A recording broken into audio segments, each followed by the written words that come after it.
È il più giovane dirigente sportivo in una società siciliana, dalla sua energia, preparazione e tanto futuro.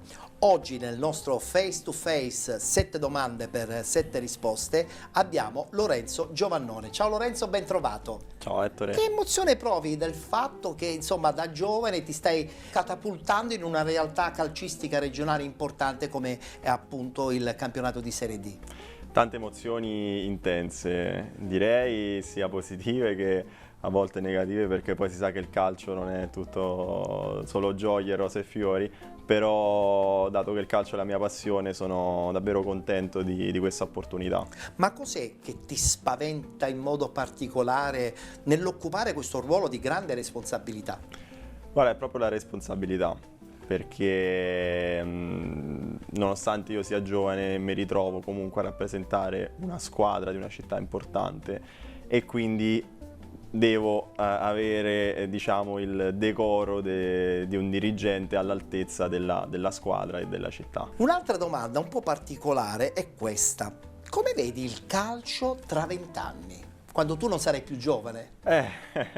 Beh, è una domanda molto difficile perché possono succedere tantissime cose in 20 anni. Sicuramente negli ultimi 20 anni il calcio è diventato sempre più spettacolare, perciò penso che lo spettacolo sarà al centro anche da qui ai prossimi 20 anni, perciò ci sarà sempre più incentrato sul business anche di renderlo un gioco più... Il marketing diventerà predominante, diciamo. Assolutamente, e questo si sta vedendo anche in competizioni come la Champions League, sì, dove il nuovo format premia le più partite e quindi si andrà sempre in quella direzione. In quella direzione.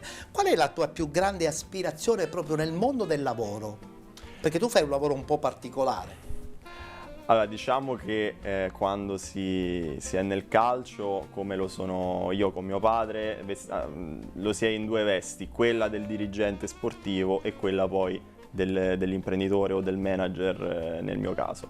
Sicuramente per quanto riguarda la Nissa, la mia ambizione è diventare un dirigente importante nella Nissa, quindi crescere insieme alla squadra della città di Caltanissetta, non avere una carriera nel calcio slegata dalla Nissa.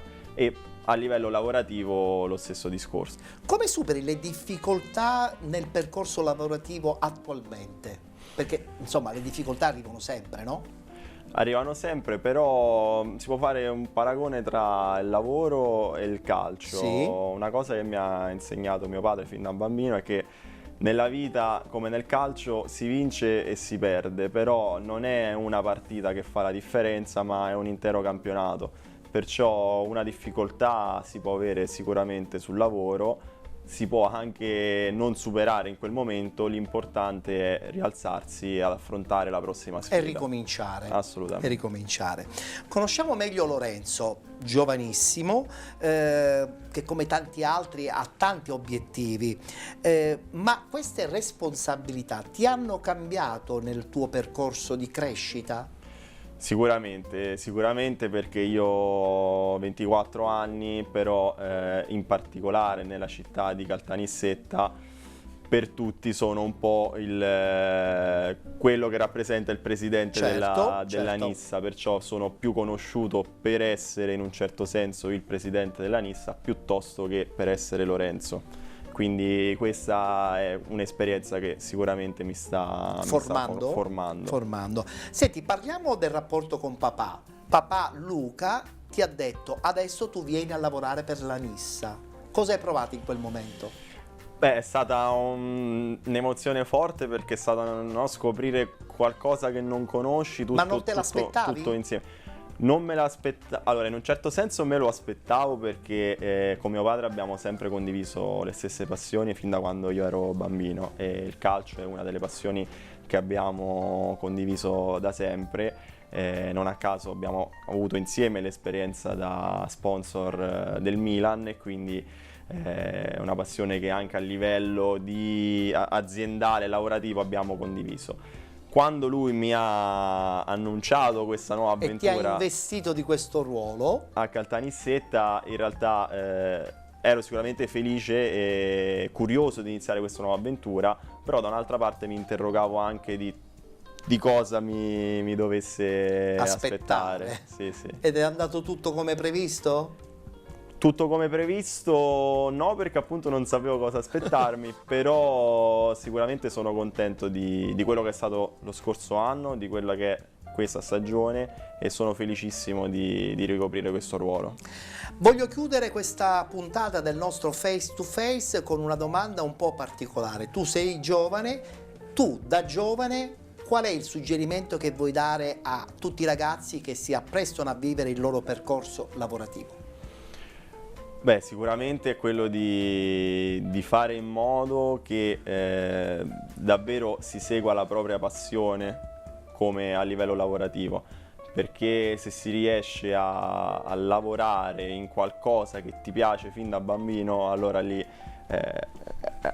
hai vinto, insomma. Certo. Anche il lavoro diventa parte integrante della tua vita, ma che fai, affronti con gioia e serenità. Quando questo non è possibile, perché non è sempre possibile, sicuramente io consiglio che prima di scegliere la propria strada lavorativa sia importante formarsi. Quindi l'esperienza diventa fondamentale. Assolutamente, assolutamente. Più esperienza c'è, più fattibilità di successo insomma arriva. Sicuramente, e poi ecco, sicuramente la formazione non finisce mai, non si smette mai di imparare, e il lavoro spesso si apprende facendolo, quindi. Chiaro.